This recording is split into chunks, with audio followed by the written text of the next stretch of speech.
little bit.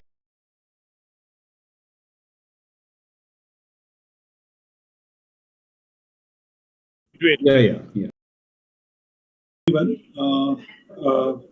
I'm Dr. Amit Gupta, Joint Secretary of Diabetes India. And today is not a very happy day for us. And today morning, all of us, we got a very sad news. As you know, this program is supported by the IDF Southeast Asia.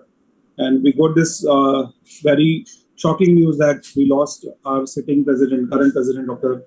Akar Hussein. And this is something which was very shocking and disturbing for us. And I will request Dr. Bansi Sabu, Dr. V. Mohan, who are here, Dr. Rakesh Parikh, Dr. Manilka, to start the proceeding today, remembering him and saying few words about him. And then we will keep a minute of silence. And then we have some announcements to make, and then we will proceed with that. So I will hand it over to Dr. I request everyone to remember Professor Akar Hussein and keep him in your prayers. And we have kept a prayer meet from IDF Southeast Asia on Thursday early morning at 8:30 a.m. Indian time. I'll be requesting all the delegates and all the participants from Southeast Asia to join us on a prayer meet for Thursday morning also.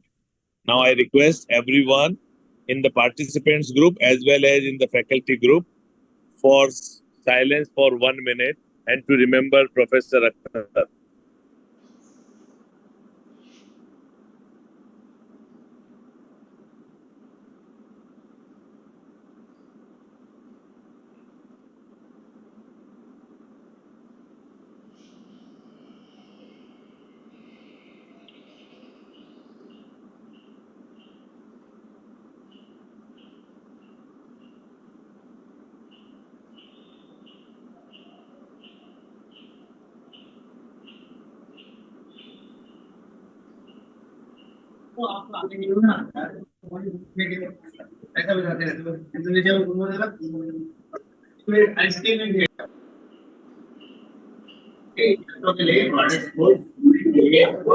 Thank you, everyone. Thank you. Thank you, everyone. We pray God may God give him peace of. Now I request, as today's program. Yes, Dr. Mohan, you want to say something? No, I just wanted to say just 2 words about Please, him. sir. So Dr. Akar Hussein is a very dear friend of ours now for several decades. And Dr. Bansi Sabu and I have been also with him in the Diabetes in Asia study group, also in the IDF. He was originally from Bangladesh, as you all know, and then he rose through the ranks and then went to the University of Oslo, where he became a professor of medicine and diabetologist. Very distinguished career. He has excellent research papers. Slowly over the ranks, he rose to become the vice president of the IDF, which I think he held for 2 terms, and then he was elected as the president of the IDF, the highest position you can hold in the world. Coming from Bangladesh, from very humble beginnings, this is a great achievement for him. He was fully committed to IDF, as Dr. Bansi Sabu said. Every minute he was thinking of doing some improvements or the other. I was closely associated with him because the IDF guidelines are being to be released, and we have completed writing it and had given it to him. And only about a month or 2 months ago, he and Dr. Stephen Colleguri and Dr. Cirilio were completing the draft of the guidelines, and he had given some last-minute suggestions for that also to add K-sheets. Unfortunately, he had gone to Brazil to attend a conference, and we have the picture taken even the previous night where he was perfectly all right. But I think God had other plans for him, and at a very young age, we have lost him. He's only 69 years old, and this is not an age to die. But unfortunately, we lost this great leader. We also lost him before his official term ends at the IDF. It's never happened before in the history of the IDF. We've had so many presidents. They've all died only after their term is over. So we'll miss him. And great responsibility now on Dr. Peter Schwartz to take over from where Dr. Akar Hussein left off. we in India have lost a dear friend because he was from South Asia and our neighboring country, and he had a big soft corner for India. He used to attend all our meetings in India. He personally knew all of us and always had a good word for all of us. So let us all pray for his soul to rest in peace and convey our condolence to the family. I think on behalf of RSSDI, Diabetes India, and all the associations, we should write a letter to his family offering our condolences and prayers and support to the family. Thank you. Sir, I would just like Yes, to sir, add we all agree with Dr. V. Mohan what he said. And he was truly global leader. Yeah. He was belonging to Bangladesh, so from Southeast Asia, very active in MENA region and working in IDF Europe region and also working in South America. So from whole region he was representing and very, very close friend of India and all Southeast Asian countries. And really, we lost a very true friend of ours and a big loss to diabetes community all across the world and to IDF particularly. Correct. Yes, sir. So, should we start today's program? The program of this learnings from American Diabetic Association, we thought of that immediately after ADA meeting, we should have something, whatever we learned in ADA, we should discuss and on an online platform and where all other countries with our Southeast Asian countries along with India, if we can get the participants, because many of them will not be attending the ADA meeting. So we thought of doing a 8 days program of learnings from ADA. And today's program, every day there is a one industry who is also supporting the activity. Today it's a micro Carcion Division 3 and 4 who is supporting this activity. And we have with us Professor Dr. V. Mohan. And it was really a great moment when we all were there when Dr. Professor Mohan was given a world biggest epidemiological award by American Diabetic Association as a Kelly West Award at ADA. We all were feeling very proud. And Professor V. Mohan is going to talk today on the same, what he had discussed there. And we have, sir, more than 7,000 doctors who are registered for this meeting. And today I'm sure maybe another 600, 700 doctors who have logged in. Along with him, we have Dr. Mallika from Sri Lanka, a very close friend of us. He was also there. So now, further to introduce him, Dr. Amit Gupta will introduce Dr. Mohan sir, and then Dr. Abhinav Gupta, who was also there from Jammu in ADA, will be introducing the Mallika and further discussion he will do. As we know that today is very sad day because we lost our IDA president, but you know, it's a scientific activity and we should continue the scientific activity. There's the IDF motto also that education should continue to. We should continue. That's the reason we are not postponing or cancelling our program, and we will continue with it. Now I request Amit Gupta sir, to introduce sir. Thank you, Bansi sir. And though we wanted this moment of Dr. V. Mohan's award, Kelly West Award, to be a big celebration in India, but unfortunately we got this news. So we will, as you have rightly said, his motto was to continue education. Motto was to uplift the management of diabetes, not only in one region but all across the globe. He was a true global leader. So in his memory, we start the program today, and I will request RX team to play the slide of show the series slide of Dr. V. Mohan. We all know that Dr. V. Mohan is we very fondly call him our father of diabetology in India, and he has contributed in such a big way to the diabetology and to the epidemiology, and he was recognized at IDF at the ADA meeting with the Kelly West Award. And you know, Kelly West is one of the most revered personality in the field of epidemiology, and he was regarded as the father of epidemiology. So it is a big honor to receive such a award, which is on the name of a person who has done so much for the field of the epidemiology. Dr. V. Mohan is also an award, Padam Shri awardee, and he has many awards to his credits, publications which runs into thousands. And he is a guide, mentor, teacher to every one of us, and we have very high regard and respect for him. And so without taking much time, I will request Dr. V. Mohan sir to proceed with today's presentation. And then I will request Dr. Abhinav to conduct a further program. I think let him introduce Dr. Manika and then yes. Dr. Abhinav, welcome to this program. Kindly unmute yourself, Dr. Abhinav. Thank you very much, Dr. Banshi, Dr. Amit Gupta, for providing me this opportunity to moderate this scientific session known as the Learnings from the ADA. As we know, most of us were unable to attend the ADA. So this platform will provide us important insights from the expertise panels from Dr. V. Mohan sir and Dr. Manika Sumante to proceed further. Uma, please, the slide of Dr. Manika. So Dr. Manika is a MBBS, MD, and MRCP from UK. His specialization in diabetes and endocrinology. He has been trained in National Hospital, Sri Lanka, followed by Bartholomew Men's Hospital, London, UK.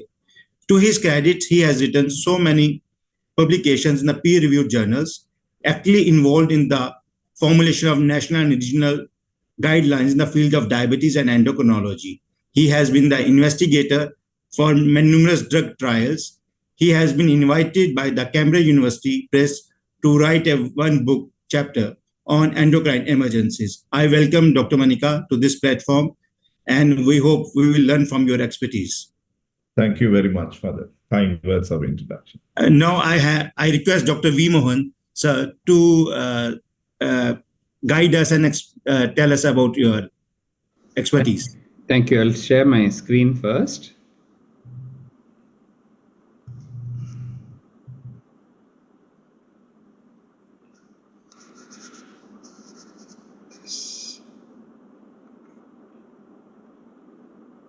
Okay, I think full screen has come now. So after once again remembering our good friend Professor Akar Hussein, I'd like to congratulate Dr. Arvind, Dr. Azad Khan, Dr. Banshi Sabu, Sanjay Reddy, and Amit Gupta for arranging this learnings from ADA. What I thought I'll do is to actually give you the same Kelly West lecture itself, but in the interest of time, I have edited it a little bit and made it a little shorter so that those who have not heard this, there are a lot of learnings from diabetes in South Asia. And so this, although the title is different, is essentially going to be very similar to what I spoke at the ADA. I have no conflict of interest to declare. The funding agencies for these studies comes from India, ICMR and Ministry of Health, from US, from NIH, and from UK NIHR.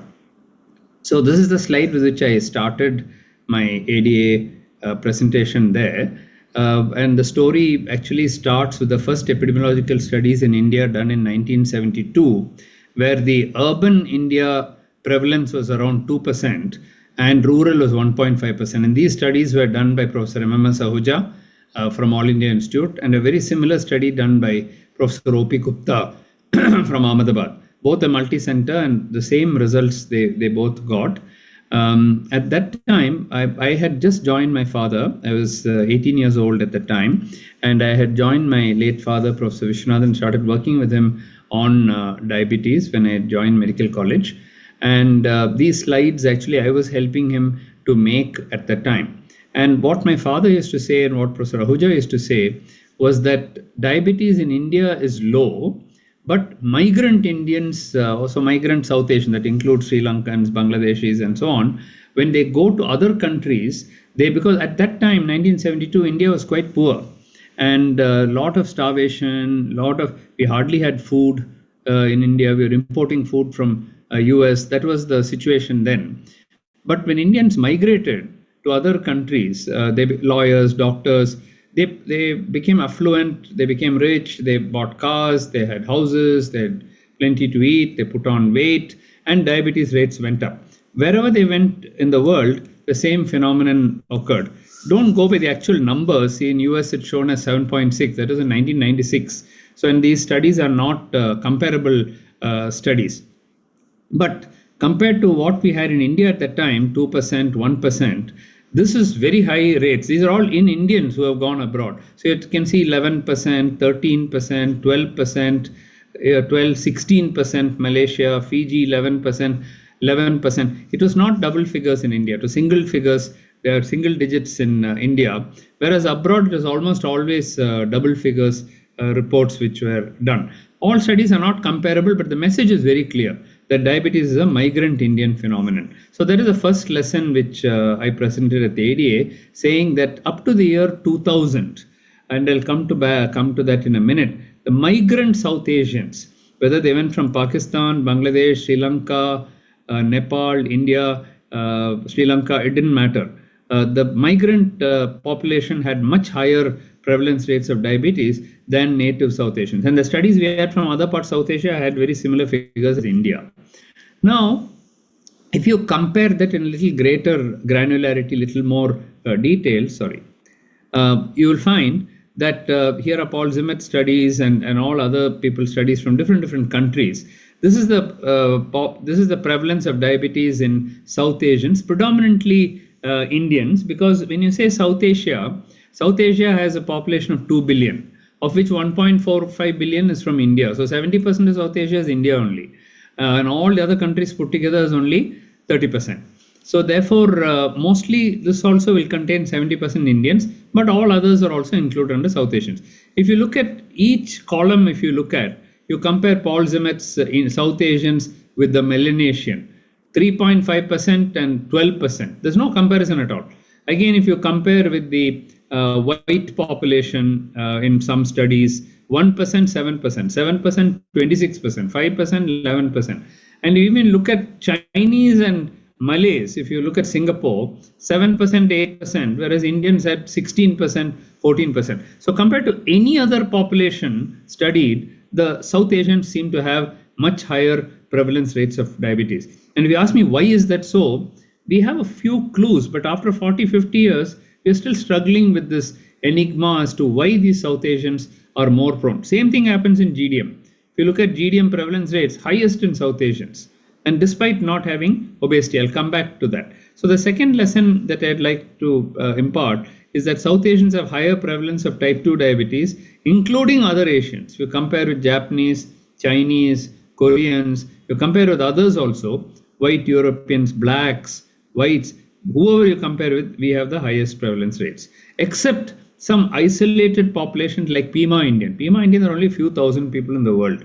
Similarly, Nauru Island or one of those islands, Pacific islands, again the population may be 10,000, 20,000 for the whole.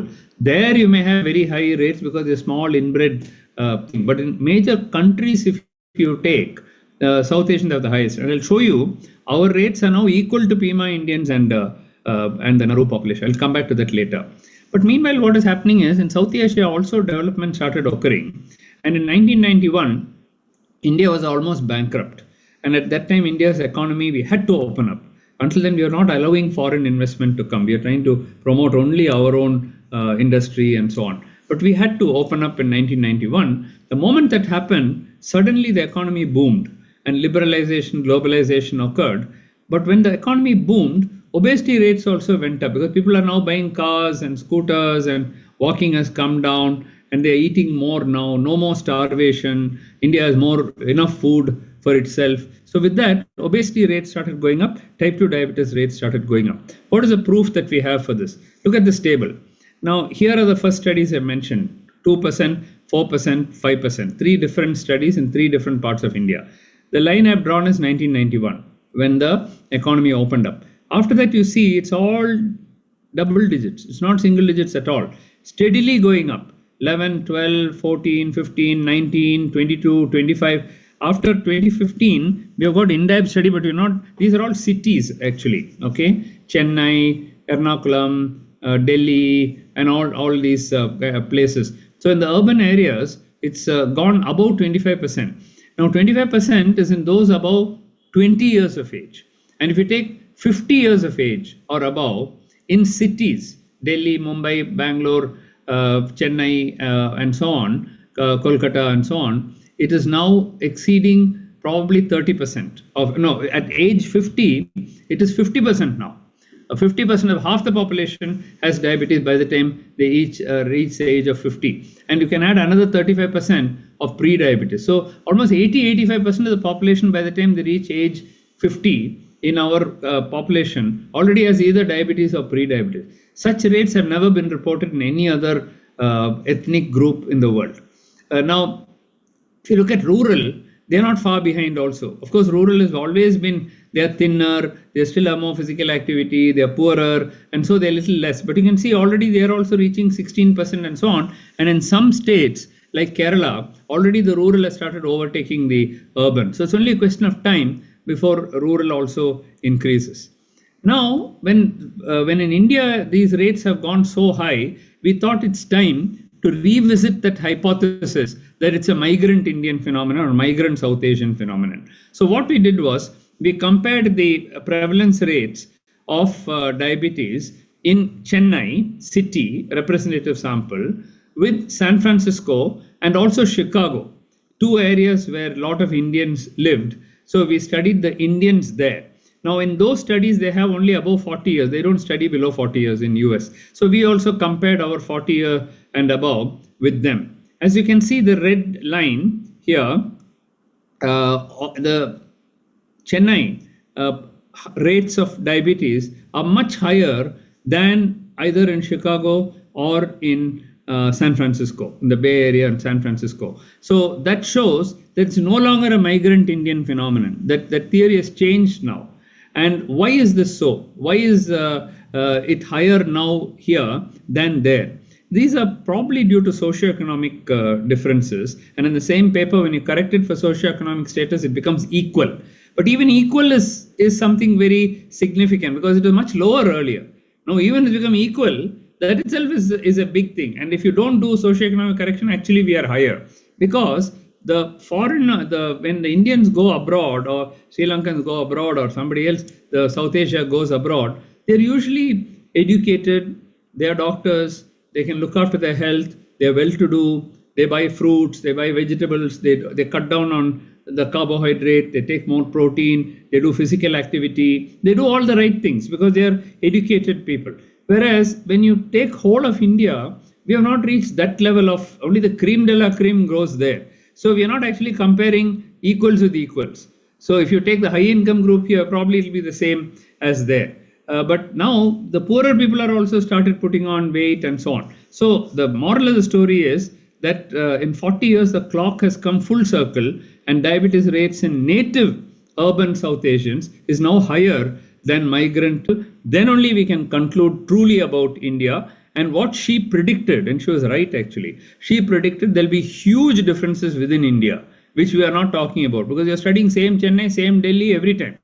And then you're only extrapolating from there. It's like studying only Colombo and saying Sri Lanka is like this. Colombo is not Sri Lanka. You know, Colombo is only one part of Sri Lanka. So like that, or you study Dhaka and say whole of Bangladesh is like that. You cannot conclude like that. So we took up this large study, almost 120,000 people, representative of India's entire 1.45 billion people. And that's my daughter who did the study and the first author of the study. So we published this exactly 1 year ago in June 2023. And we looked at not just diabetes, but the entire non-communicable diseases in India. And then we came up with this number of 101 million people with diabetes in India and another 136 million people with pre-diabetes in India. Now we used only OGTT as a criteria. There are some new studies going to come out where from the Global Burden of Disease study, in fact just today I've got the paper which is going to be sent off for publication from the whole world looking at it. And the numbers in India are much higher because there what they have done in Global Burden of Disease study, they're including HbA1c also, more than 6.5. If you include that, numbers go very, very high. We didn't even use HbA1c. We had HbA1c, but we said, no, we're using only fasting more than 126, 2 or more than 200, or you're on treatment. Only this criteria we used. Using that itself, 237 million people have either diabetes or pre-diabetes. These are huge, huge numbers. And not only that, hypertension, obesity, abdominal obesity, cholesterol, all our numbers are staggering, 300 million, 350 million, huge numbers. So it means we've really got an epidemic of NCDs in India. So that brings us to the question which I've been so far alluding to, that why are the South Asians having such high rates of diabetes? Is the phenotype itself different? Now, many people have worked on this. I cannot show all the references. I've just shown about 6 or 7 of these references at the bottom. But there are many things which stand out. The lower age at onset of type 2 diabetes. We seem to get diabetes at a much younger age. Secondly, there is hyperinsulinemia. So if you take somebody who has normal glucose tolerance, the NGT, the glucose tolerance is normal, and you measure the insulin level of the Indian and the white person, you will find that the Indian is having higher insulin level. I'll show you that in a minute. But then what happens is, because we have this ethnic susceptibility to diabetes, because you have higher insulin level, you will say, then why are you developing diabetes? It doesn't last because of the high carbohydrate load that we eat. We are bringing out more and more insulin, and insulin resistance develops, fat also develops, and then that goes and sits in the liver. I'll come back to that. But what happens to all that is that your pancreas, there's a huge load on the pancreas, it pulls out all the insulin, and then you become insulinopenic and you develop severe insulin deficiency. I already mentioned that there is ectopic fat. This is what Dr. Yajnik called as a thin fat Indian. We have very low muscle mass. We have a characteristic dyslipidemia. We have the lowest HDL cholesterol in the whole world. We have high triglycerides. We have low adiponectin levels. We have low B12. We have low vitamin D. And if you look at the gut microbiota, there are huge differences between India and the West. You cannot even compare the gut microbiota of the South Asian is so different from that of the Caucasian. So at least 12 differences I have pointed out in the South Asian phenotype. Now, just to show you the evidence for this, these are studies which I published in 1986. 85, when working in the UK as a Wellcome Trust Fellow, I looked at the results of the UK PDS, which had not yet been published, and looked at Indians and white European population. On the left here are people of normal glucose tolerance, and what is shown here is the insulin level. Okay, so all these people have normal glucose tolerance, but to maintain the normal glucose tolerance, the Indians had to put out so much more insulin. Only then the glucose levels were normal, whereas the white man could get with a much lower insulin level, they were able to maintain normal glucose tolerance. At the time of diagnosis, these are people who are newly diagnosed, again already started falling the insulin level, but still higher than the Europeans, because they're trying to put out more and more insulin. Now, if this theory is correct, then if you do glucose clamp studies, you should be able to show that the Indians are more insulin resistant. So at the next stage, what we did glucose clamp studies in England, looking at closely matched, well-matched groups of Europeans and Asians. They were matched for age, gender, BMI, waist circumference, everything we matched them. And when we looked at the insulin resistance, it was much greater in the Indians compared to the Europeans. And therefore, for the first time, we showed in 1985-86, the first report in the world, to show that South Asians are more insulin resistant than the European population. Then came the studies of Dr. Yajnik in the year 2003, where he looked at newborn children in Pune. And the Pune children, he had a collaboration with the Southampton group, with Dr. Yudkin and others. And he looked at the Pune baby at the time of birth, on the day of birth, and the white baby born in the UK, in Southampton. Now, you will expect that this child is much smaller and therefore will have lower insulin level, less fat, and so on. The exact opposite was seen. Despite having the birth weight being much smaller, of course, this has been now corrected for the birth weight. And if you look at the insulin level, much higher, about almost 3 times higher in this small baby, Indian baby. And if you look at the fat, the leptin level, more than double that of the UK baby. So despite being small, they had higher insulin level and higher leptin, more fat. So he called it as a thin fat Indian baby. And he showed that this is present at birth. Okay. He also showed low levels of B12, and he did a lot of work on B12 to link the B12 deficiency to all these phenotypic changes that we are seeing. Then came this paper was presented by Dr. Sheila Maggie at the ADA, and she studied normal children who did not have diabetes, South Asians, and compared them with white children and white American children. And she showed that the Indians are secreting higher insulin level to keep the glucose normal.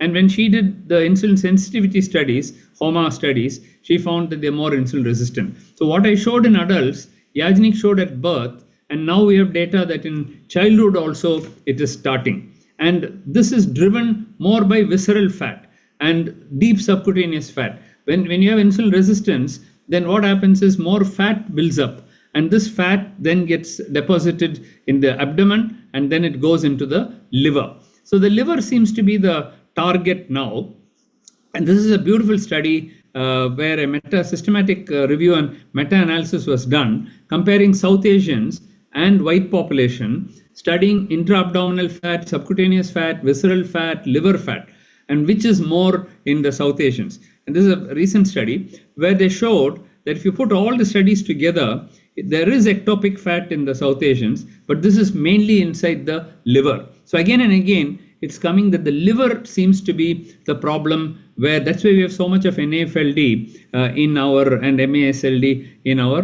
population. So the lesson 4 is that South Asians, Indians have greater insulin resistance, and this is mainly driven by ectopic liver fat. Now I told you that we begin to lose insulin secretion very fast, and the insulin levels come down. This is a very large study, 26,000 people whom we studied in Chennai. We excluded all diabetics and then went to people's homes and representative population of Chennai, 26,000 people. We did insulin levels, we did fasting insulin, 30-minute insulin, fasting glucose, 30-minute glucose, and 2-hour glucose. When we looked at, you can calculate using the fasting insulin and the 30-minute insulin glucose, you can calculate what's called as the insulin disposition index. This is one of the simplest ways of measuring beta cell function. You can see in yellow the beta cell function in normal glucose tolerance people. By the time you come to IFG, impaired fasting glucose, IGT, and particularly if you have combined IGT and IFG, almost 50% of beta cell function is already lost. And by the time you develop diabetes, we had excluded the diabetic, but when we did GTT, we discovered some new diabetic. Almost 80% of the beta cell function is gone. So very rapidly, this beta cell function is going in the Indians. And of course, simultaneously, the insulin resistance is also driving that. Okay, so both processes are there, but what converts into diabetes is the loss of the beta cell function. So that's the 5th lesson, that South Asian type 2 diabetes is much more severe insulin deficiency than other ethnicities.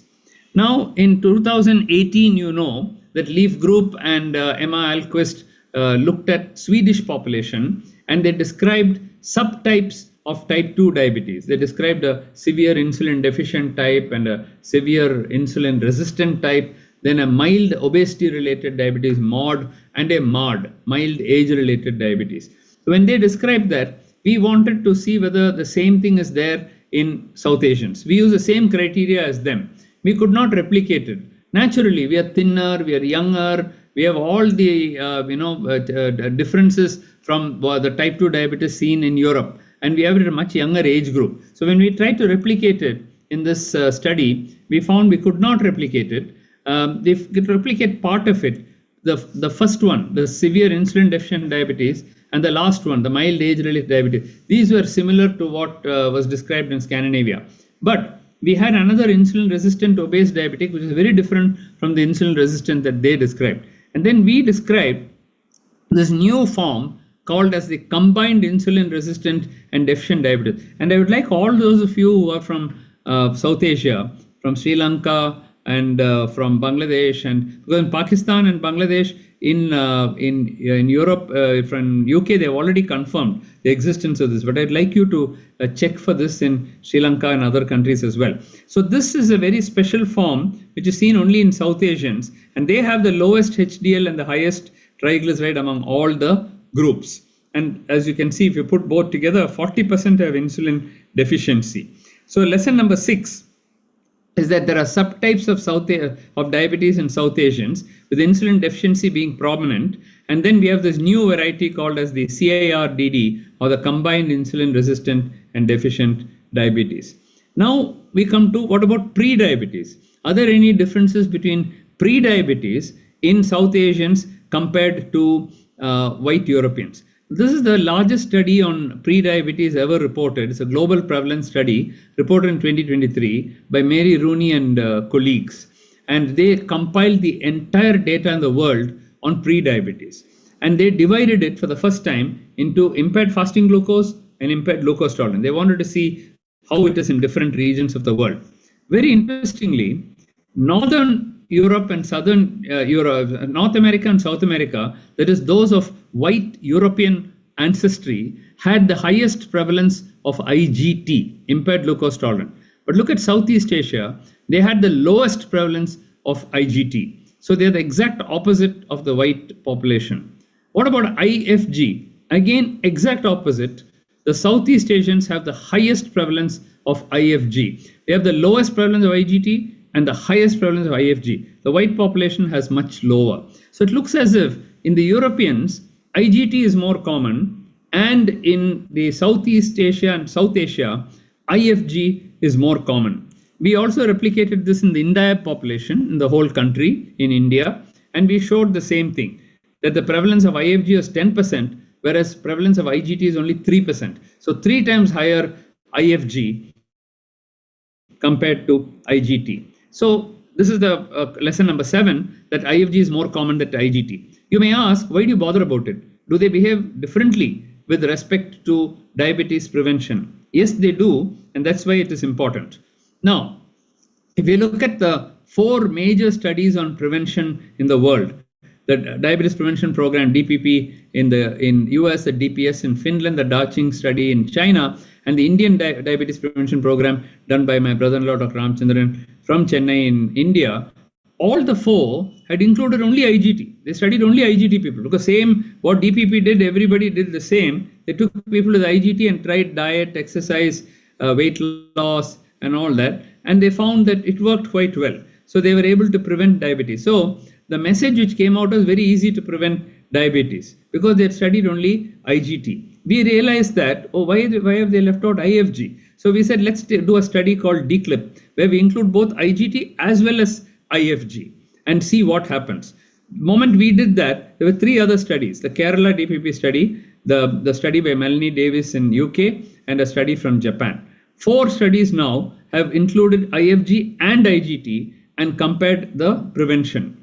Let me show you the DCLIP study. In the DCLIP study, what we showed, that if you look at the IGT group, about 31% we could prevent diabetes. If you look at the combined IGT and IFG, 36% we could prevent the diabetes from, that means reduction in the incidence of diabetes. But look at IFG alone, the impaired fasting glucose group alone, only 12% we were able to prevent diabetes. Same prevention was given for all the groups: diet, exercise, weight reduction. And in this particular trial, it's called a stepwise approach. If lifestyle didn't work, we added metformin. Whereas in the other trials, metformin is a separate arm. They didn't add it on top of lifestyle. Since that has been already shown, we said we'll try lifestyle. If it doesn't work, we'll add metformin. So it is a stepwise trial that we did. Despite metformin, despite diet and exercise, we were not able to prevent diabetes in the IFG group. It was very new to us, because the first time in the world, we are saying that IFG behaves very differently. Okay. Meanwhile, the other 3 studies also got published, and all the 3 showed the same finding. So what we did was, in December 2023, we all joined together. All the 4 groups joined together, and we wrote this paper with Satish Tirnaukarsu from Emory University taking the lead. We wrote this paper together, where we compared the IFG and IGT in these 4 studies. There are only 4 studies in the world which is done. It's all the 4 we combined. Look at the results. This is not just DCLIP alone. This is DCLIP. This is Kerala. This is UK, and that's Japan. Now, if you look at IGT, the hazards ratio is 0.65. 35% we could reduce IGT. Very similar to our study. Now, if you look at IFG plus IGT, even better, 49% we are able to prevent. Look at IFG alone, 0.97, 3% reduction. At least we got 12%. The others could not get even that. When you put all the 4 studies together, virtually there is no significant reduction at all. These are all significant. So there is no significant reduction at all. So we concluded in this study that it all depends on the phenotype. If you use IGT, it's very difficult to prevent diabetes. In IGT, it is easier to prevent diabetes. This was not known until December of last year. Only 6 months earlier, this study has been published. Now, why is that so? I won't go into details, but one of the main defects seems to be where the insulin resistance is. In IFG, it's a hepatic insulin resistance. In IGT, it's a muscle insulin resistance. Glucose oxidation or the glucose utilization is the problem. In IFG, it is hepatic glucose production which is the problem. That means the night the liver is throwing out more and more glucose because of the hepatic insulin resistance. That leads to various other 11 other characteristics to differentiate these I have shown. But remember that the liver is the problem here and muscle is the problem here. Remember all this talk I have been talking about the liver being the problem in South Asians. That is also shown by the IFG and IGT results. So lesson number 9 is that it's difficult to prevent diabetes in those with IGT, and we'll have to find new methods of preventing it.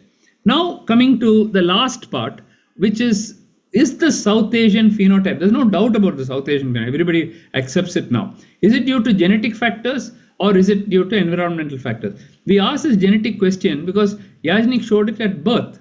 So is it something you are born with? Need not be even if it is present at birth, because intrauterine programming can be there. That can be environmental also. But still, we said we should do some genetic studies. We actually did 3 Jiva studies, huge Jiva studies, 40,000, 50,000 people included in that. 2 of them are shown here.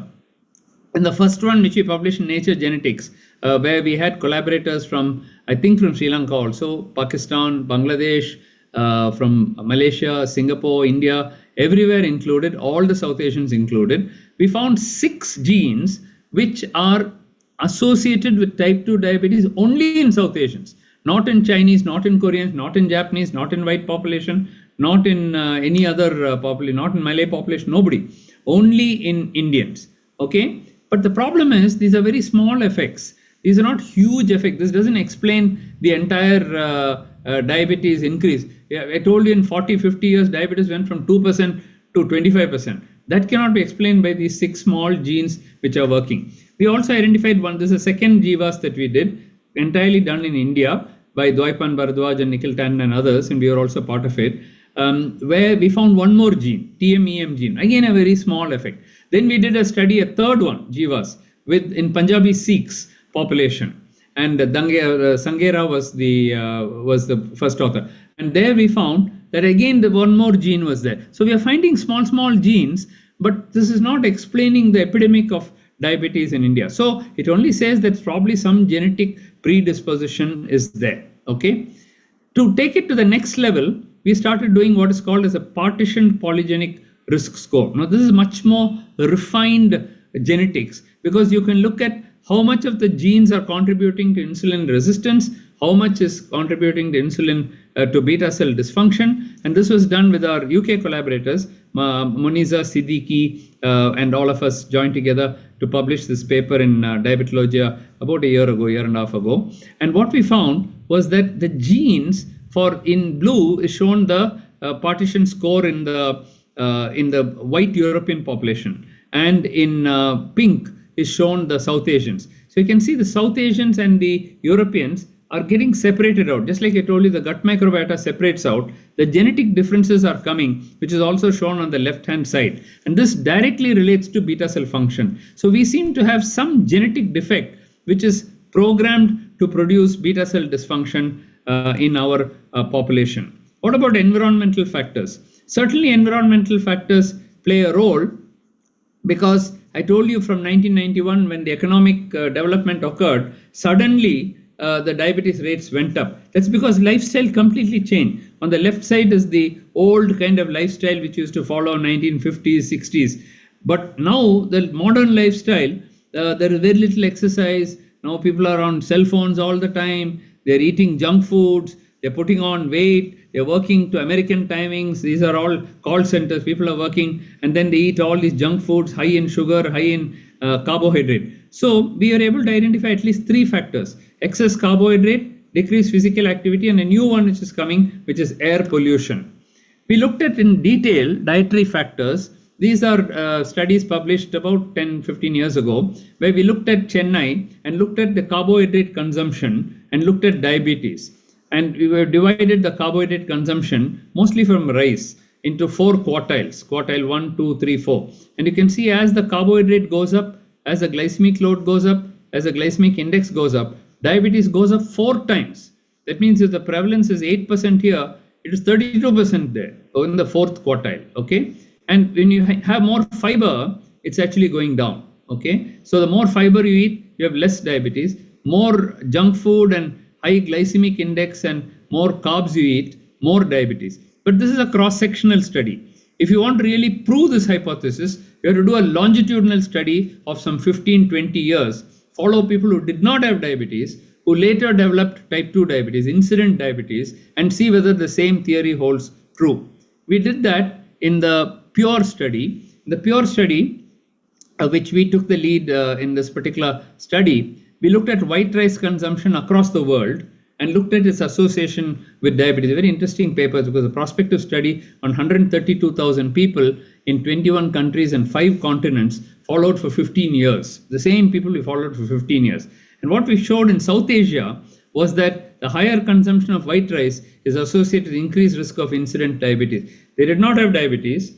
Those who took rice in excess became diabetic over a 15-year period. It's a very compelling study to show that excess carbs, particularly rice in the south and wheat in the north of India and west of India, is associated with diabetes. So that brings us to the last question. How can you prevent diabetes? Can you prevent diabetes by decreasing the carbohydrate intake in the population? Obviously, you cannot put another 15 years people on low carb diet, high carb diet, follow them for 15 years. Such studies are impossible to do.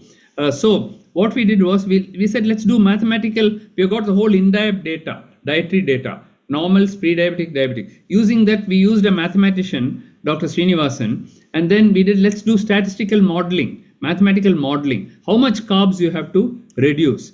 It turns out that only 10%, now we are taking 60 to 70% carbohydrate in South Asia. If you are able to reduce that rice quantity and replace it with good quality protein, can be the vegetable protein better, or if it's animal protein, can be fish, chicken, or egg.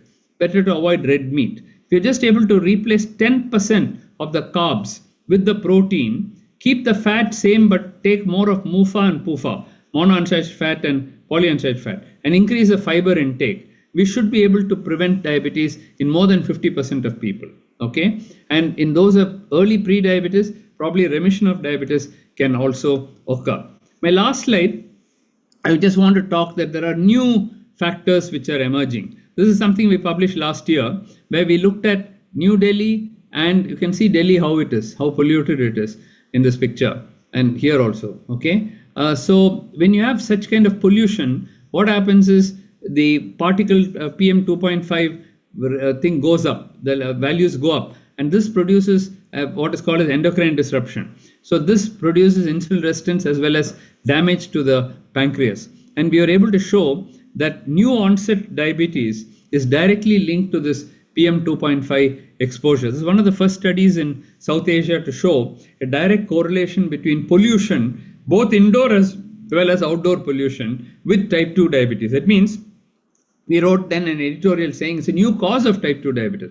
We think it's only diet, exercise, and obesity, family history. There are newer emerging things like pollution. This is good news and bad news. Bad news is that so many people are going to get diabetes. Good news is if there is some way by which you can reduce this pollution, they've done it effectively in California and many other places through legislation. If you're able to reduce the pollution, maybe you can cut down the diabetes incidence in South Asia. So this is my last lessons learned slide, summarizing everything that I have told you. We have a South Asian phenotype, which seems to be common to the 8 countries in South Asia, including Sri Lanka, India, Bangladesh, Pakistan, Afghanistan, Nepal, Maldives, and so on, Bhutan, and so on. But this seems to be present from birth, as Dr. Yajnik showed, maybe even intrauterine. And then it continues through adolescence and childhood. In stage 1, there is insulin resistance. This leads to excess ectopic fat, which goes into the liver and then because of the severe strain on the beta cells, it produces exhaustion of the beta cells, leading to insulin deficiency and leading to the South Asian type 2 diabetes phenotype, the thin people at young age. The causes are ethnic, some genetic cause, intrauterine, probably B12, but this is driven by excess carbs, unhealthy fats, less fiber, and less exercise. And air pollution is now a new one which has been added on. Solutions are improving nutrition right from the mother, pre-pregnancy and intrauterine, decreasing the carb intake, replacing it with protein and healthy fats, increase the fiber, increase exercise. Of course, I'm not even going to sleep and so on, which is also very important, and decrease pollution. If you do all this, we believe that you can prevent diabetes. At least 50% of new onset diabetes can be prevented in South Asians. And with that, I'd like to thank my team, my whole team, my late wife, Rama, who led many of these studies. Unfortunately, we lost her, my daughter and son-in-law, and a whole team of scientists at our center who have worked very, very hard to do all these studies. And of course, I have collaborators in the UK, Canada, US, Emory University, and many other, Australia, and many other places who have contributed to these studies. Finally, I'd like to invite you all. In 2 weeks' time, we have from 26th to 28th of July, we have our annual update, the International Diabetes Update. This is the QR code. For those of you who are watching, kindly you can scan this and you can do the registration straight away. We have got a fantastic team of faculty lined up for this. I request you all to attend in large numbers and be benefited. And with that, I'd like to thank the organizers. Stop sharing now. And if there are 2 or 3 questions, I can quickly take. I have to leave for some other work which I plan to do. So if there are any questions, I'll be happy to take. Thank you very much. Thank you very much, Dr. Mohan, for your insights. Sir, as we can see from your studies, so many people are getting the diabetes because of the air pollution and because of the our lifestyle habits. Yeah. So what is your key message to all of the people who are listening to you? I think a multi-sectoral approach is needed because it's not one cause. So first of all, if you want to start at a family level, don't marry into another family. If you have a lot of diabetes in one family, if you marry into that family, the genes will get multiplied. So right there you can start. Okay. Second, improve the nutrition of the mother, because the child is small, but it's having excess of fat. So if you improve the nutrition of the child, the pancreas also gets bigger, because we are finding beta cells being small even from birth itself. So that is the next thing. Improve the nutrition of the mother and the baby. Then from childhood itself, prevent obesity. So encourage exercise. That is what China is doing. Compulsory gymnasium, compulsory. Here what we are doing, if we have a school with some playground, they remove the playground and they build another chemistry block or computer block or something. Even the little exercise we have also goes away. So let us encourage physical activity. Let us give marks for physical activity. If you do that, you will get medical college seat. Incentivize them to be healthy. If you do that, that's good. Next, cut down on carbohydrate. Let's give our people more fruits and vegetables. Then make it cheap. Give subsidy to the farmer so that fruits and vegetables become affordable to people. Then they will eat a lot of it. They'll cut down on the carbohydrate. And with that, protein also will go up. Once you give the pulses and legumes, milk, then the intake of protein also will go up. So, and then encourage physical activity, have green areas, have places for people to walk, start more and more playgrounds, start free gyms for people, give people a place to walk, good oxygen and good thing. Once you encourage all this, and of course reduce pollution, see what is the cause of the pollution. In Haryana, it may be burning the stubble. Somewhere else, it may be something else. In the house, it may be cooking, with firewood. Can we give gas cylinders to them? So I think multi-sectoral approach is needed if you want to prevent diabetes. Just one of them will not be sufficient. But they're all low-hanging fruit. And if we have a political willpower and if the people themselves take it on, nothing is impossible. It can be done. Thank you very much, sir. Any other questions, please? Manlika, any question? very I have thoughtful, one question. Dr. Mohan. I was thinking, out of all that, government gets involved as clinicians, increasing the protein intake and that 10% carbohydrate, I was surprised. That Yes. was news to me. Is a good, very low-hanging fruit, Very because low hanging. such You a high just take less 67%. rice on your plate and put Yes. protein into it. That itself is enough. A handful of rice away from each plate. Correct. And replace with protein. Replace with Either protein. protein, egg, or a fish, Correct. or legumes. Correct. I think it's a very, very interesting proposition, population approach. Yeah. We can do a lot of things among all the other things that you said. Wonderful lecture. Thank you very much. Really Thank enjoyed. you. Thank you so much. Sir, out Yes, of Benji. wheat and rice, which have more simple carbs? And in terms of, I mean, because in both are North polished. India, Both are polished. and Same. in which millet, suppose if you want to replace it with rice or wheat, then which millet you will prefer? So all the millets are good. The protein content is high. But what has happened, these traders, in order that they keep the product in the shelf for longer, they polish the millets also. So when they polish the millet, we checked the millets and we found the glycemic index the same as rice. There is no special advantage. Of course, it has little phytonutrients extra, and millets has a great advantage that it doesn't need that much water in the soil. It doesn't. Wheat and rice takes a lot of water. Millets don't take that much water. From the country's point of view, millets are very good. But the millets are polished. So from the diabetes point of view, it doesn't help much.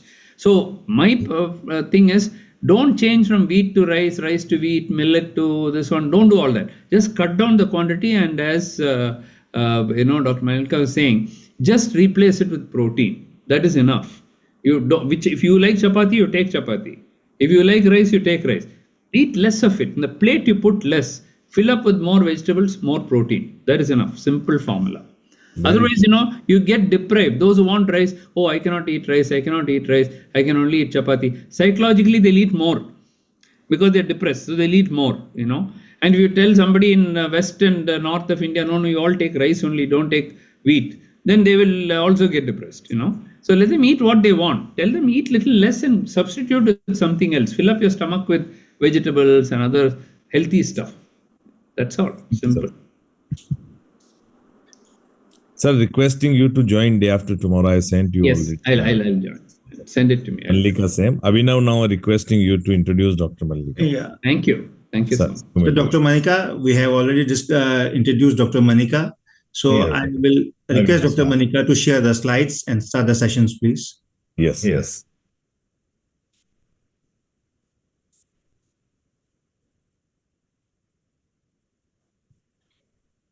Can you see my slides? Yeah, please. Yes. Okay, so this is going to be a little different from very thought-provoking talk we heard from Dr. Mohan, but I have taken the stuff that came out in the ADA meeting 2024. As you know, I'm talking in the interest of time. I think the amount of slides I have, I'll talk about metformin mainly. I will not have time to cover all the OADs, but I hope sulfonylureas and others will be covered in subsequent talks. And as you know, metformin used to be the first-line pharmacotherapy in type 2 diabetes, and it's a very important, cheap medication that we have and we all of us love to use in Southeast Asia. And this ominous octet, which, Defonso and the others identified many pathophysiological defects in diabetes and which opened doors for lots of exciting, many new medications in diabetes. And with all these newer medications, including the ADA, all the guidelines were changing.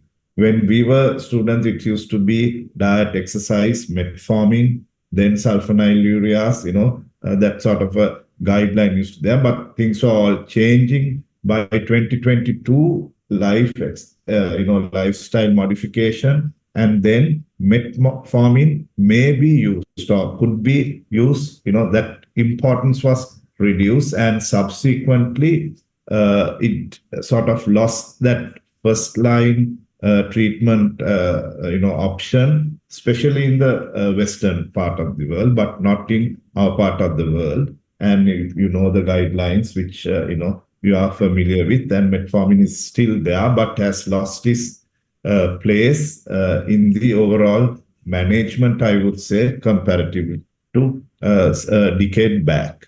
So in this meeting also, although there weren't many papers or lectures, but there were very thought-provoking, interesting discussions on metformin and the other drugs which I have picked up for you all to to share with you all. And maybe we can look at these things in our part of the world as well.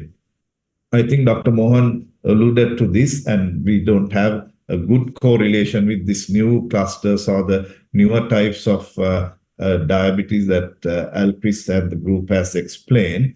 But there was this study, interesting lecture where they showed that looking at these clusters in young diabetics, say like 10 to 17 or 18 years, and they were looking at this trial called Today trial, where they clustered these people, young diabetics, to giving metformin alone, metformin plus rosiglitazone, and metformin plus lifestyle, and check the treatment,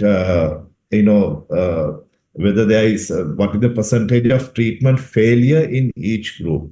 I'm not going to go through all the levels, but as you can see in green in the lower frame is the treatment failure group, and it's the the percentage that's given there, that's self-explanatory. So people with a low insulin levels and the subgroup had a higher treatment as expected, a treatment failure, and those who had more insulin resistant group had a less treatment failure with metformin. And coming to the management of type 2 diabetes in the youth, overall, I think this is applicable to us as well in Southeast Asia. Metformin comes as one of the first line agents, especially if the HbA1c is less than 8.5. More than 8.5, it's metformin and insulin or GLP receptor agonists. And recently at the ADA also they were discussing dapagliflozin, and empagliflozin was also FDA approved to be used in the youth, and not some of the other medication that we use for diabetes. So those are the options, and it's they were discussing in the meeting at the ADA that how metformin is a low cost, globally available, less than $5 in their terms for a 30-day supply, compared to thousands or hundreds of dollars for other types of blockbuster medication. Of course, they are very good, but this is a very cheap, very good alternative, and is first line when it comes to type 2 diabetes management in youth. And of course, they mentioned regarding the decreased cardiovascular mortality, especially with the UKPDs that we saw in adults, and the benefits of metformin was discussed, and the audience was also asking questions on that. Then there was this study, so I'm taking bits and pieces from what I thought as interesting, what I could gather from the meeting only. So I haven't gone beyond that.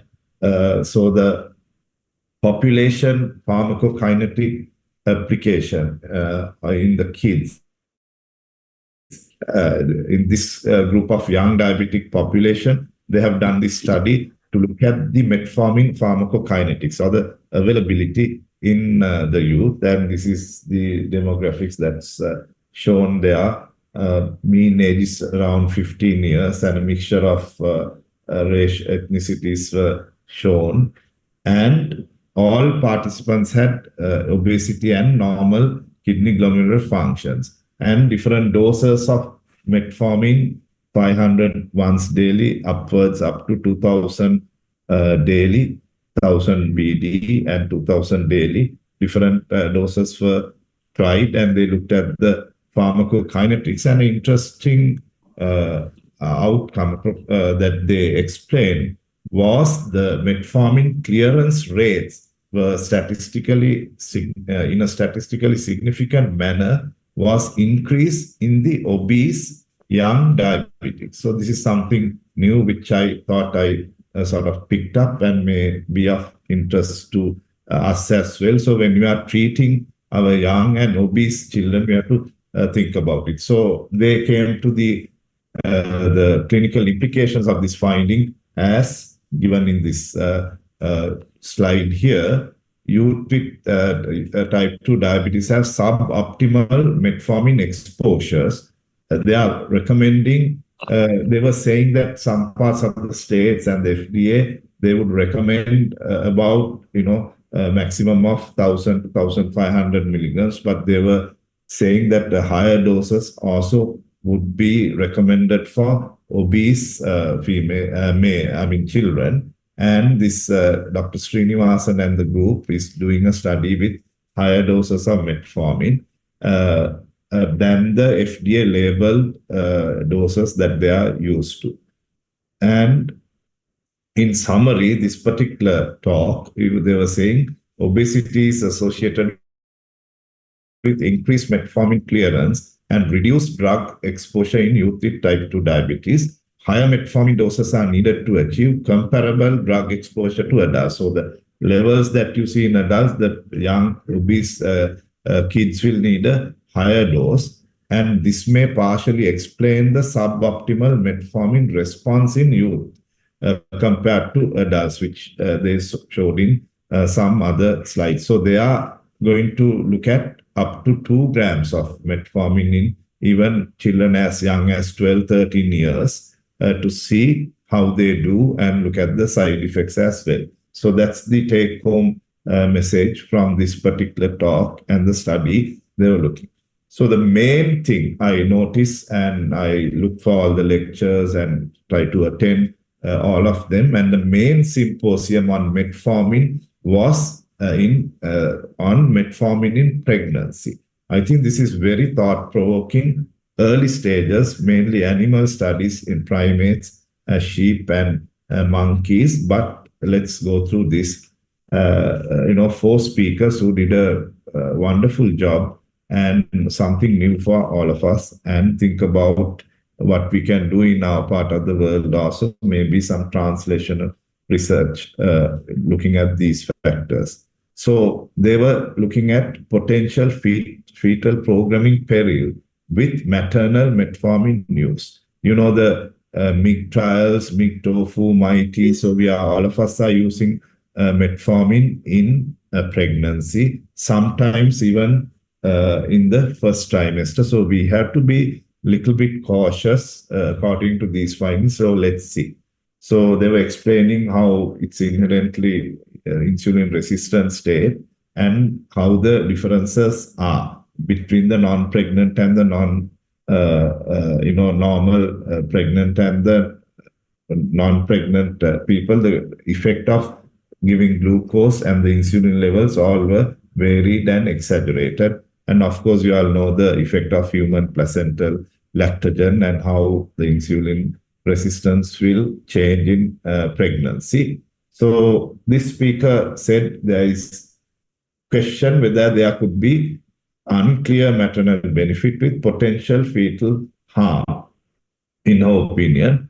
And of course, we know the MIT and MIG studies were very, supportive, but the MOMPOT trial, she said that didn't show much of a benefit for the mother and potential harm for the fetus if you start the metformin in the first trimester especially. So because this does not go through first pass metabolism and it crosses the placenta, so giving metformin during the first trimester might be tricky. These are very scientific animal studies, primates, and so they have started metformin in these primates on day 30, within day 30 of the pregnancy. And their total duration of the pregnancy is 167 days. And at 145 days, they did a cesarean section without compromising the mother. Of course, fetal necropsy studies were done looking at their pancreas, and I'll explain. So they noticed that there is fetal bioaccumulation of metformin during the first trimester. As in adults, it's concentrated in the urine, and in the fetus, it was concentrated in the amniotic fluid. And this chart they showed that it gets concentrated. And when you use metformin during the first trimester, there was no maternal nor fetal hypoglycemia. That was confirmed. Only thing that changed, PCO2, fetal pH, there was no changes noticed in the fetus or dreaded hypoglycemia noted.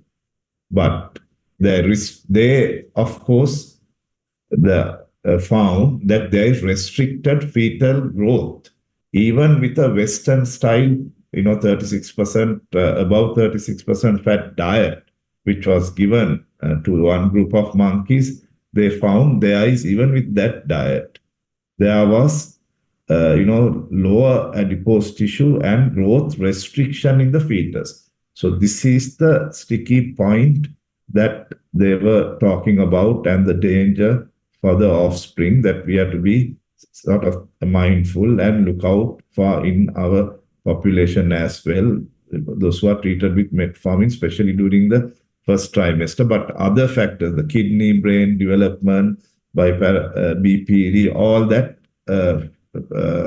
liver, heart, no issues were found in the primates. This is also very interesting, and they have really elaborated and shown the fetal gastrocnemius biopsy was done, and in the placebo with the chow diet and the Western diet, there were little differences in the fetal muscle growth. But here, clearly the metformin group, they have shown that the muscle growth has been restricted. So this is something to think about, and where it can be a source of insulin resistance, or how the glucose will be handled in the offspring. So here they say metformin is concentrated in the kidneys and the amniotic fluid, which I showed, and fetal renal dysmorphology. So that we have to be conscious. In the next slide, in the enlarged, I can show you. They elegantly showed that with these samples, that those who were treated with metformin showed some maturation defect in the kidneys. As you can see here, the glomeruli are well defined compared to this, where it's not that this thing. So they suggested that there is some maturation defect in the kidney. But of course, there was no altered glomerular, no podocyte ultrastructure or differences ultimately in those two fetuses that they studied, but there was some delay in maturation. So after these animal studies, they concluded that this model can be used to study the effects of early pregnancy initiation of metformin, and which is a more than 90% correlation to humans, and highly sensitive mass spec assay for robust metformin bioaccumulation was also, was proved that it is correct. And so they are looking at the 2-year offspring data, which is yet to come. Limitations, of course, is, the numbers were not enough, and it's mentioned here.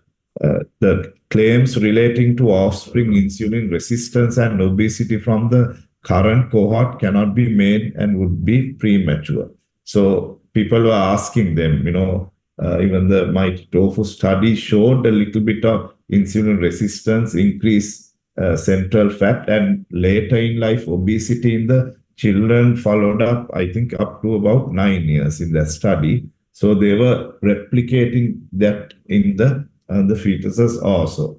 And the interpretation and the discussion, as shown here, it was clearly said that metformin is not known to cause congenital abnormalities, and their studies, the absence of congenital anomalies neither predicts nor signals short or long-term safety. So that's what they were trying to drive the point, and does not undergo maternal nor fetal metabolism, and the bioaccumulation of metformin in the liver and the kidneys. They were questioning whether this is going to be good for the offspring.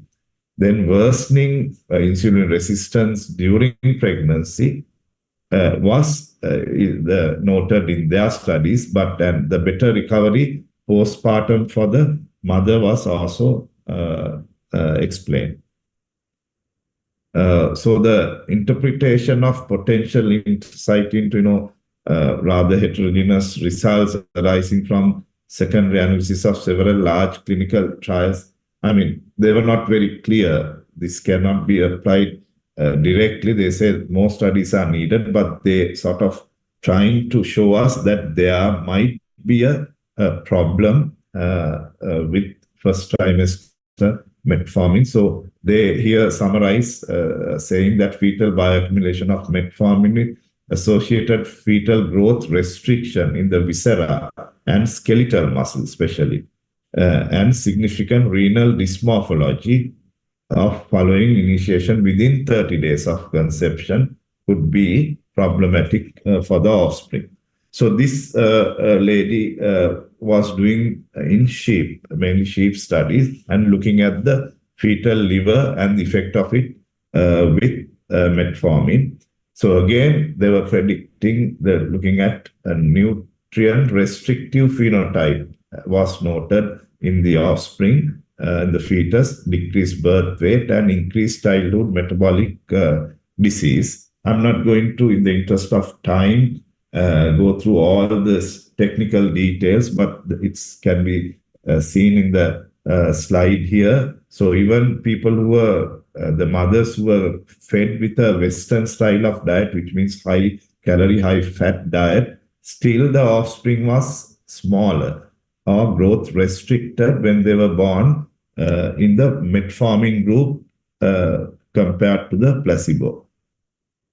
All of you know how metformin enters the cell, OCT1 channel, and how it activates the AMPK kinase pathway, blocks the cyclic AMP signaling, it increases the ATP levels, and in adults in the liver, it will improve the insulin sensitivity, but the opposite seems to be happening in the fetus. So that's what they were trying to show. So they showed that the OCT1 was concentrated in the monkey's fetal liver, and in the sheep also the high levels of OCT1 was in the liver. So there was no doubt, they proved that the metformin is straight away entering the livers of the fetuses in high concentrations through this receptor, and it activates the AMP kinase pathway and suppresses the mTOR signaling.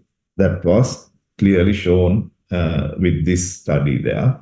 And they were telling that metformin inhibits the oxygen consumption and the ATP production. We know from adults also that's another mechanism of action, and this was happening in the fetus also. Then they have done a lot of complicated, what we call as proteomic studies, and gene clusters were studied, and they came to a conclusion that stress activation, products of stress activation, which was noted, were higher in fetuses treated with metformin. This should be a concern, and we have to think about it. And they say that metformin regulates the hepatokine expression in the fetuses where there is metabolic stress caused in the fetal liver, which reduces the nutrient use in extrahepatic cells and reduces the muscle growth as well. These were the concerns that they were raising. So in the hepatocyte, they were saying metformin will disrupt the signaling and metabolism in fetal hepatocyte, and what are the implications? The further studies, the 2-year, 3-year follow-up studies will tell us, but we should keep this in mind. And all these factors will either decrease or increase as shown in the slide here. So I'm going to skip this slide in the interest of time. And hepatocyte mitochondrial oxygen consumption also has gone up, which is indication of a metformin-induced stress they were alluding to, as shown in this slide. This was a bit worrying, worsening the fatty liver or the metabolically associated liver disease with a high over and above a high-fat diet also. So with metformin, they clearly showed in this histology that there is increased steatosis and worsening fibrosis, which got worsened with a Western type or high-fat diet. So this is also a worry. Dr. Mohan also mentioned about the increased fatty liver, all that contributing. So whether by treating with metformin, whether we will put in the seeds of metabolic derangement in our children, if you especially treat during the first trimester. So we need to be cautious. So they were saying fetal liver is a target of metformin, and it influences the fetal hepatic metabolism by mitochondrial adaptation, increased collagen deposition, and steatosis may be promoted and increased fibrosis. So we have to be cautious about using that. Then there was this lady from all these studies were in the US. There was a lady from Cambridge in UK who had a more balanced view of what to do with metformin and how to go forward. She again summarized the effects of the action of metformin, which I'm not going to go through again. This molecule GDF15 is coming up in lots of studies. I notice in the free papers, posters, and growth differentiation factor 15. So it's interesting to read more about it. And, it's associated with obesity. So many things are coming up: cancer, obesity, and insulin resistance. All that is, there are connections. Still, evidence is evolving. And here also she suggested that there will be growth restriction with later catch-up growth with increased adiposity, insulin resistance, and increased hepatic steatosis in the offspring with metformin treatment in pregnancy, which is a concern. So you have to take a balanced view. There are all good effects in the mother, but the child could have detrimental effects later in life. That's what they were alluding to. So this should be, her conclusion was that it's a very effective, good drug, which can be used, especially after the second trimester onwards, but be cautious in the first trimester as it processes the placenta, and then the other factors were discussed before. Then came the Banting lecture, Professor Rory Holman, who, as you know, a pioneer who did the UK PDS trial. And he was, going on the legacy. I excuse my, slides. He said the photographs could be taken, so I've excused the slide here, please. But he clearly showed the follow-up studies, even after 24 years after the study, or 44 years of nearly the starting of the UK PDS, still there was a legacy effect in terms of reducing the myocardial infarctions in the arm who were treated with metformin, 31% reduction, even at 24 years. And the first maybe 10 years or so, it was 39% risk reduction. All-cause mortality, also the legacy effect of metformin, was 20% less compared to the conventional treatment arm. This is the UKPDS, and this was published this year itself in the Lancet. UKPDS 91. Professor Rory Holman was describing this in his Banting lecture this year. So he was telling the metformin legacy effects. The glycemic legacy effect is actually an hyperglycemic legacy effect, but the poor glucose control induces irreversible pathological changes, permanently increasing the risk of diabetic complications and premature death. And so he was explaining what we know already. But unfortunately, he also felt that the good effects of metformin has been little forgotten when it comes to guidelines and looking at the cardiovascular risk reduction, where all these good effects have been there, and it's very significant for we South Asians. And of course, during the UKPDS study also, the metformin arm had reduced cardiovascular events. So actually, metformin has a good cardiovascular risk reduction. That's what he was alluding to in that part of his lecture, not to forget the very cheap old medication which can be used in most of the population without any harm. In the interest of time, I think we have overshot the time given. This I picked up with permission, took this photograph of this interesting, not many posters or free papers were there on metformin, or to that matter, sulfonylureas. It's all, the whole meeting was mainly concentrating on the blockbuster drugs, GLP receptor agonist, twin, triple, even quadruple agonists being coming out. But it's good, but this old drug also. But this was interesting. This was type 1 diabetics were given metformin, and they looked at different parameters, and they concluded that metformin reduced the insulin dose, visceral fat, and increased the GDF-15. So this is a factor now. This is coming up in a lot of studies without improving the insulin resistance. So they came to a conclusion that this insulin dose difference was associated with a 6% cardiovascular risk reduction, when you compare with the DCCT EDIC study.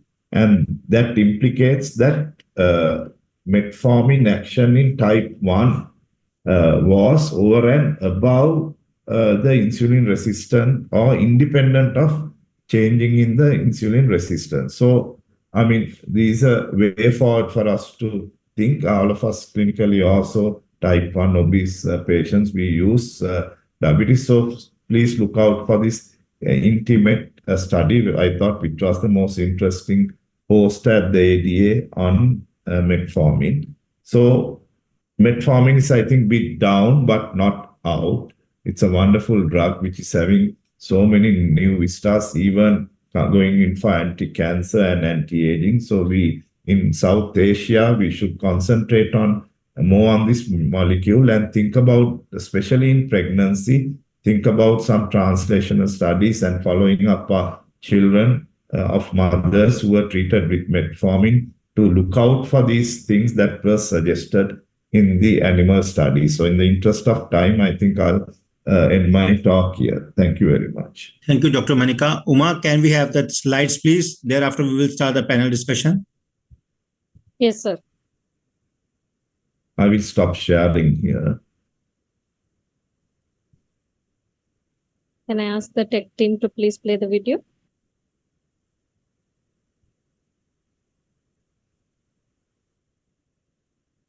Yeah. Okay. Okay, I think Dr. Mohan had to leave. So I think I can take few questions, and in the interest of... Yeah, Dr. Manika, just after this. Audio Jungle.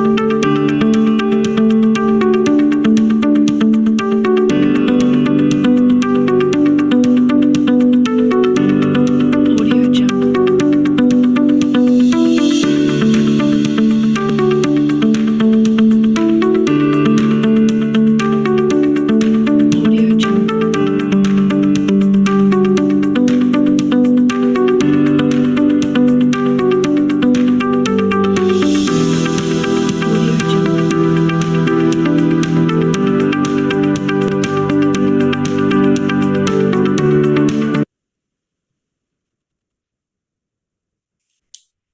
Abhinav, do we have any question? Yeah. Dr. Manika, I just want to inquire, in these studies, was the maximum dosage of the metformin that was used? Dr. Manika? You have muted. No, okay, I'm sorry. Yeah, that's a very good question. Yeah, they were explaining. So they were comparable to 2 grams of metformin in an adult human. So they were giving in micrograms. It's about 10 micrograms per kg. That sort of a calculation, very technical. But they were saying it's around 2 grams per kg. 2 grams of metformin per day in adult levels were the ones that were replicated in the monkeys, but first trimester. First trimester. You talked about this, the mitochondrial dysfunction with the metformin and all these things.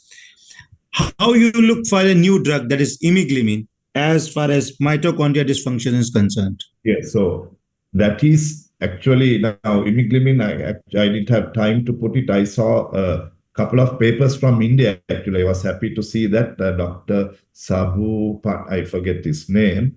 They have studied about 400 people in India on imiglimine, which decreases the oxidative stress in the mitochondria. New drug, which is approved in Japan, has shown very good effects combined with metformin in the Indian context also. So that's what they're trying to say. How metformin works in the adult is a very beneficial way, but it's working in the opposite direction in the fetus due to the growing stage, organogenesis and the growing stage. So that's what we have to be very careful about.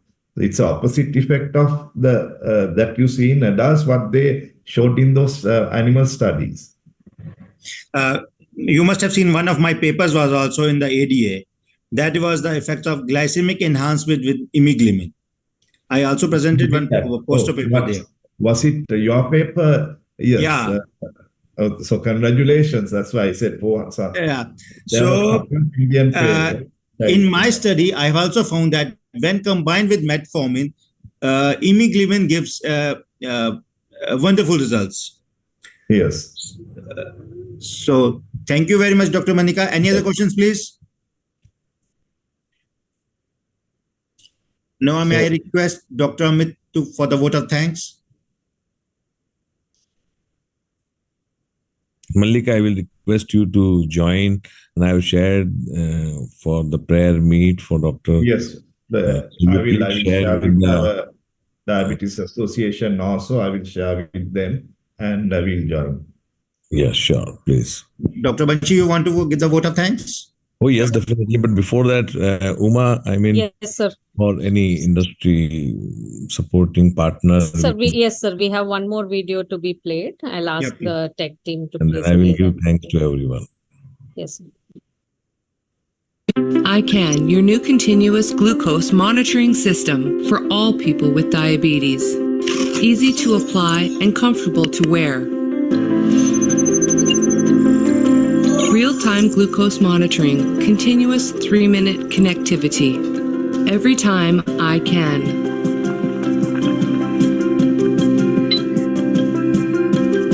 Forget about the unawareness of hypo and hyperglycemia and pain of finger pricks. Forget about interference from vitamin C.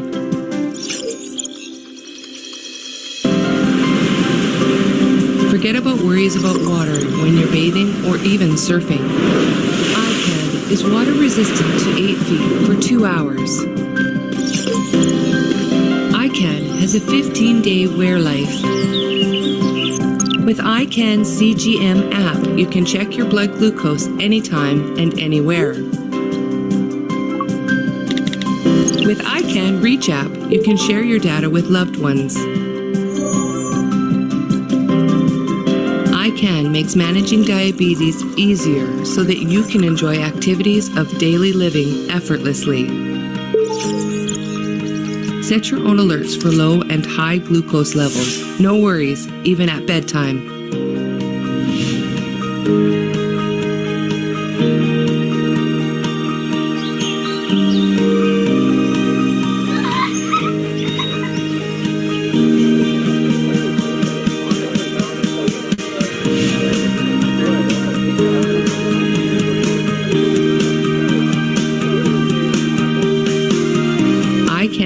provides real-life accuracy. ICANN empowers you with self-management. Your choice, ICANN. SanoCare, caring for love.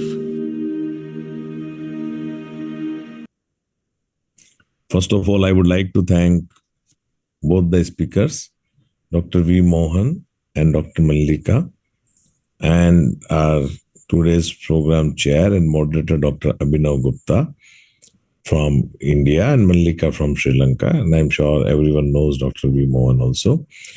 As this primarily program which we designed from idea of Southeast Asia and from Diabetes India, that whatever we learned and those who were there would like to learn from them regarding or related to different topics which are very, very important. This is the complete idea. I also would like to thank our industry partner and each and every delegate who could join. As we have more than 7,000 doctors who registered for this complete program, but every day we get around 500 to 600 doctors who join the program, and also from neighboring countries, not only from our Southeast Asian countries like Nepal, Sri Lanka, and Bangladesh. We also get the doctors from other parts of the world also. Once again, thank you. Thank you, Dr. Mallika, Abhinav Gupta, and all other faculty members. And thanks to Carsion 3 and 4 Division of Micro for supporting today's activity. With this, thank you, RX event, and thank you, everyone. Good night. Thank you. Thank you. Thank you, sir. Thank you, We'll meet Bansi. the team again tomorrow. Thank you. Thank you. Abhinav, I am calling you immediately. Thank you, sir. On WhatsApp. So please take my phone. Okay, Thank you. sir.